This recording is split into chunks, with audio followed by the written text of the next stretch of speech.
Di Jiangcheng, saya menyewa sebuah rumah kecil di pinggir sungai seharga 500 yuan per bulan. Saya pikir saya mendapatkan kesepakatan besar. Saya membayar 3 tahun sewa sekaligus. Namun, pada hari pindahan, saya baru tahu, mantan pacar-pacar saya juga tinggal di sini. Di sebelah kiri tinggal pacar pertama saya yang cantik. Di sebelah kanan tinggal dosen kampus. Di bawah tinggal senior dari dunia hitam. Di atas tinggal aktris terkenal. Selesai, saya dikelilingi oleh mantan pacar. Jiang Jing melihat ke depan, ke rumah kecil di pinggir sungai ini, yang dibangun benar-benar mewah dan megah. Di dalam halaman bahkan ada taman rumput hijau. Ming Ge, apakah rumah ini benar-benar 500 per bulan? Iya, saya dengan ekspresi seakan menemukan kesepakatan besar berkata, itu murah, kan? Saya membayar 3 tahun sewa sekaligus. Gaji saya dari mengajar di pedalaman habis untuk ini. Guming, rumah kecil di pinggir sungai ini. Mungkin jika kita terbalikkan Jiangcheng, tidak akan ada rumah serupa. Bagaimana bisa semua keberuntungan datang padamu? Siapa suruh saya tampan? Saya menuju ke lantai atas. Melihat balkon yang sangat luas. Seperti halaman kecil. Saat itu, tetangga sebelah, seorang wanita cantik, sedang berbaring di kursi, di tempat teduh di balkon sambil membaca majalah mode. Memakai celana pendek super mini. Memperlihatkan kaki rampingnya, dan kaki yang telanjang tanpa alas kaki. Saya dan Jiang Jing hampir bersamaan melihat ke sana. Kaki yang bagus. Tunggu. Kenapa saya merasa seperti sudah mengenalnya? Saya melihat kaki dan kaki ramping itu dan terkejut. Tiba-tiba ada perasaan aneh di hati saya. Wanita cantik ini kok mirip pacar pertama saya? Saat itu, wanita yang sedang berbaring dan membaca majalah adalah Sen Youchu, yang juga menyadari tatapan kami. Dia menurunkan majalah dan menoleh ke arah kami. Kemudian, mata saya tiba-tiba terbuka lebar. Wanita cantik di depan saya ini memang pacar pertama saya, dan dia adalah Sen Youchu, si cantik di kampus saat saya kuliah. Sudah lama tidak bertemu, Sen Youchu.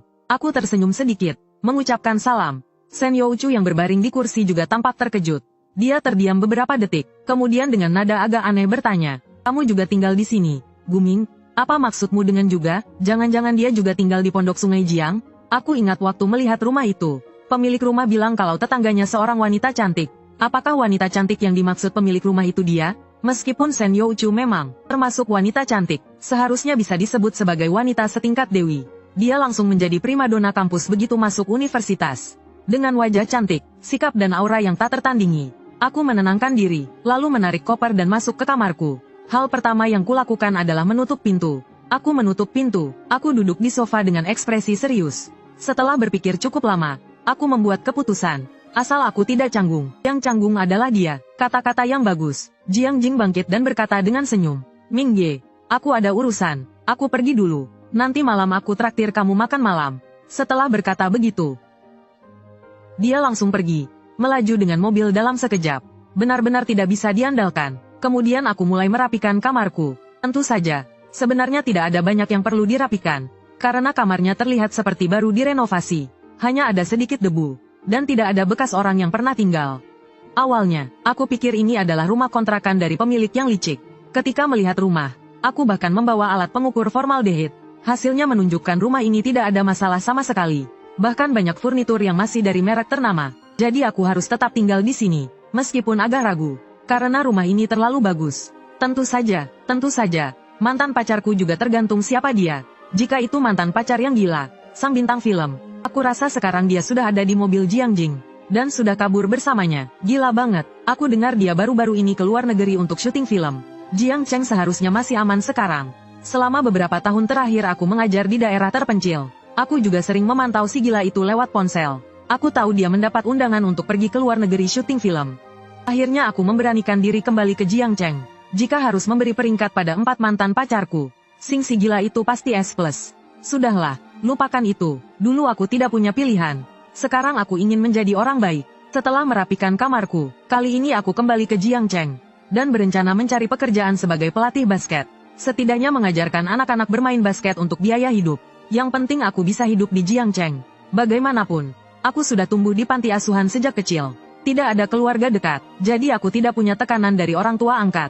Hidup sendirian jelas lebih ringan. Setelah menaruh koper, aku duduk santai di sofa, berbaring. Dengan tangan terbuka, melihat rumah baruku yang masih baru, penuh harapan tentang masa depan. Namun saat itu, suara notifikasi muncul saat baterai tersisa 20%. Aku segera mengambil charger dan menyambungkannya ke ponsel. Namun layar menunjukkan tidak ada pengisian. Aku terkejut, aku mencabutnya dan mencoba lagi. Namun tetap saja ponsel tidak mengisi daya. Ku mencabut charger, dan mencolokkannya ke soket yang lain. Tetap tidak berhasil. Ada apa ini? Listrik padam. Aku bingung. Aku bangkit dan mencoba saklar di kamar.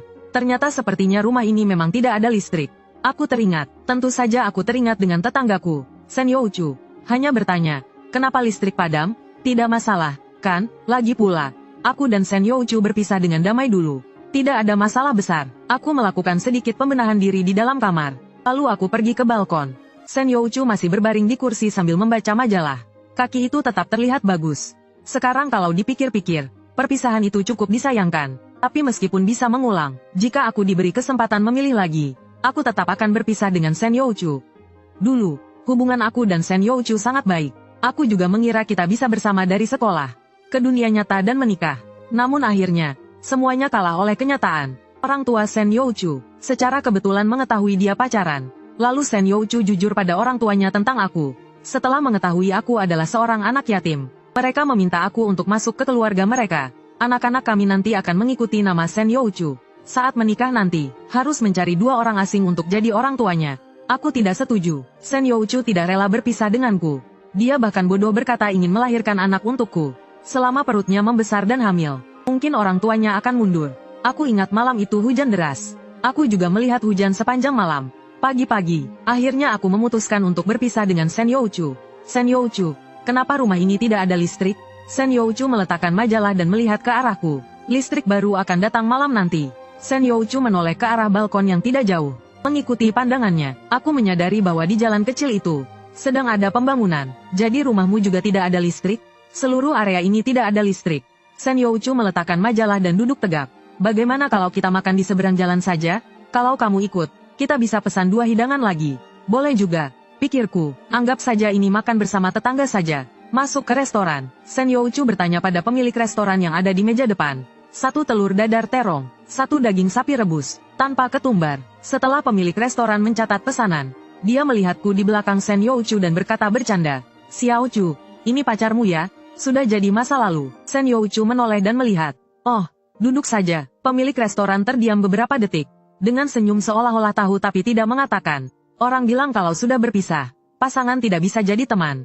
Kalau setelah putus bisa tetap jadi teman, itu berarti perasaan masih ada. Masuk ke restoran, kami duduk berhadap-hadapan di meja makan.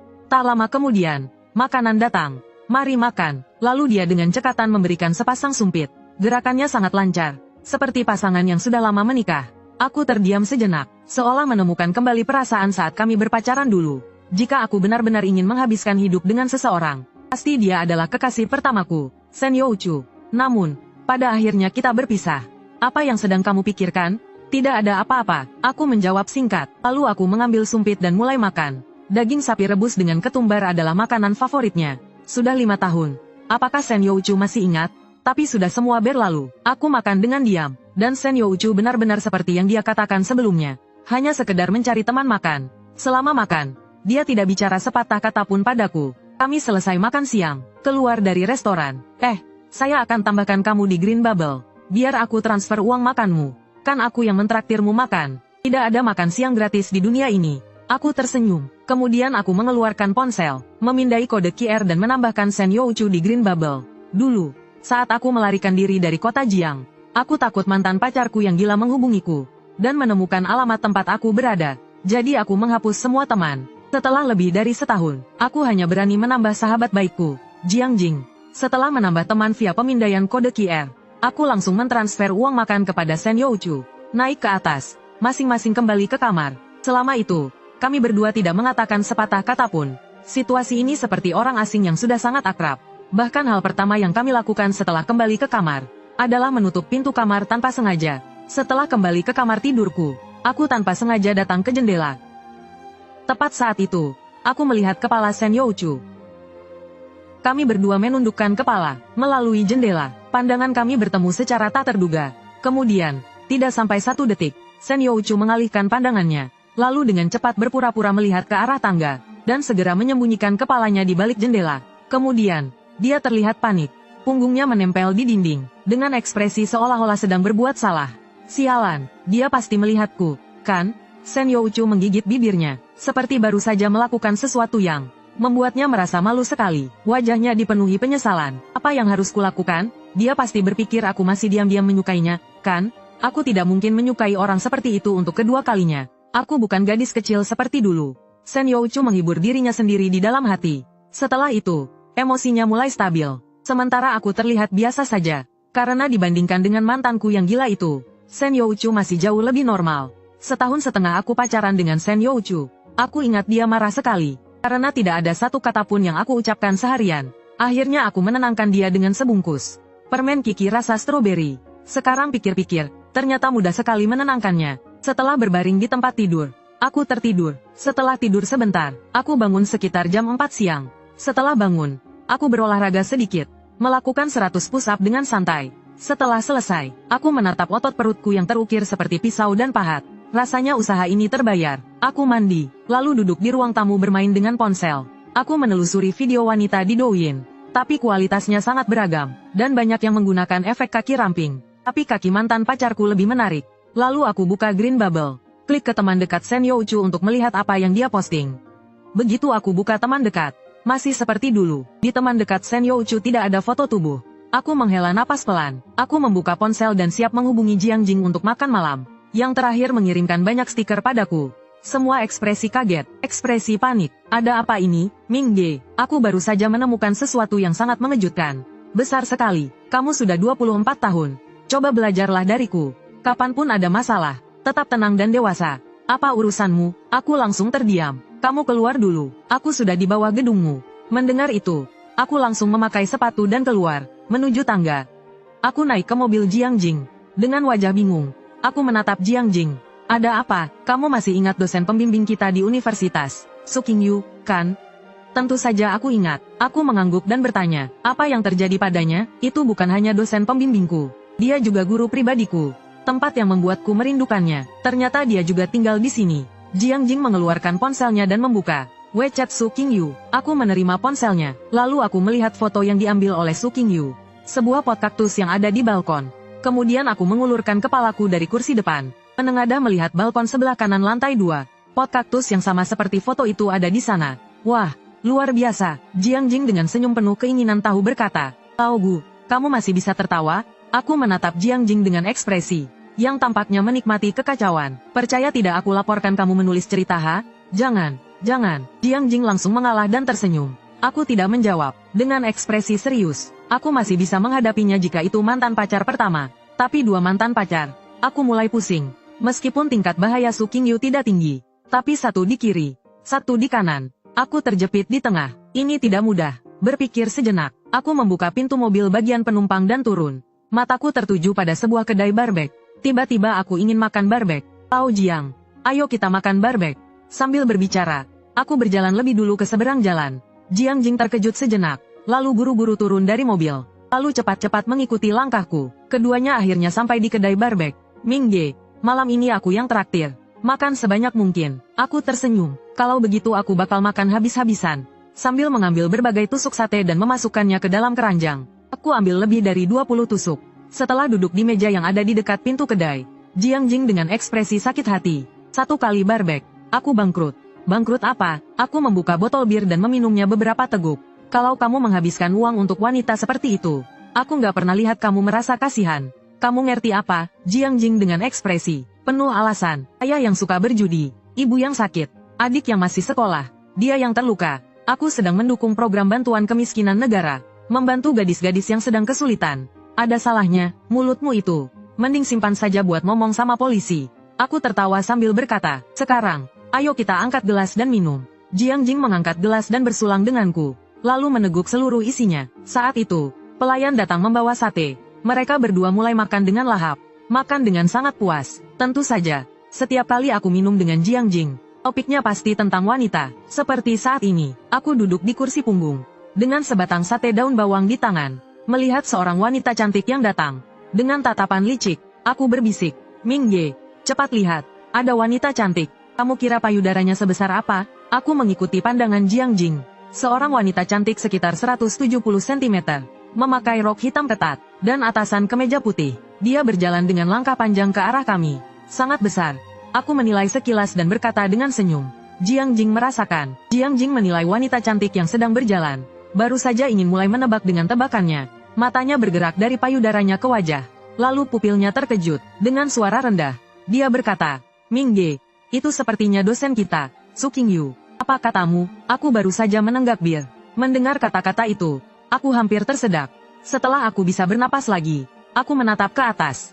Ternyata dia sudah sampai di depan meja kami. Kini aku melihat dengan jelas. Wanita yang Jiang Jing maksud adalah dosen kami, Su Qingyu. Kebetulan sekali, Su Qingyu menatapku dengan nada yang tak mengandung emosi. Saat itu, Su Qingyu berdiri di depan meja kami, melihat ke atas kaki. Muncul perasaan seolah-olah melihatnya dari bawah, terutama dengan matanya yang besar itu. Dengan aura yang tak bisa dijelaskan dari posisi atas, aku tersenyum pahit. Tepat sekali. Ya, aku kira mereka akan bertemu di halaman, dan aku bisa langsung kembali ke rumah.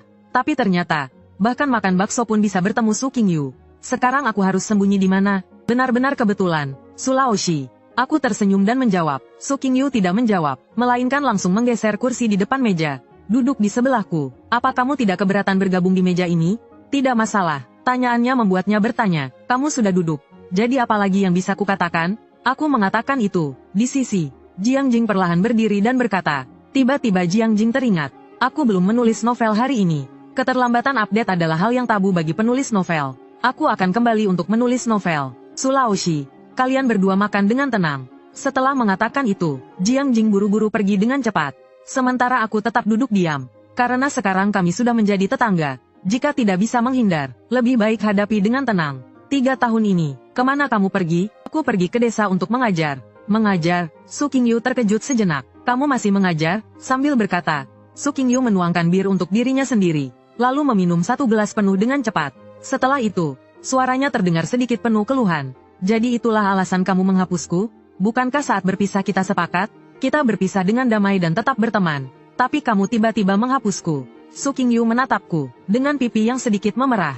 Aku punya alasan. Alasan apa? Su Qingyu bertanya dengan penasaran. Aku tidak menjawab, terus makan daging bakar. Aku tidak bisa mengatakan bahwa punya mantan gila harus membakar rumahnya. Su Qingyu tidak bertanya lagi, hanya terus meminum bir. Dalam beberapa menit, dia sudah menghabiskan 2 atau 3 botol. Kemudian dia terjatuh mabuk di atas meja, sambil bergumam, Guming, waktu itu kamu bilang kita bisa tetap berteman setelah berpisah. Tapi setelah itu, kamu malah mengabaikan Jiang Jing selama 3 tahun. 3 tahun, kamu tahu Jiang Jing bagaimana menjalani 3 tahun itu? Mendengar keluhan Su Qingyu yang mabuk setengah sadar, aku sejenak tak tahu harus berkata apa.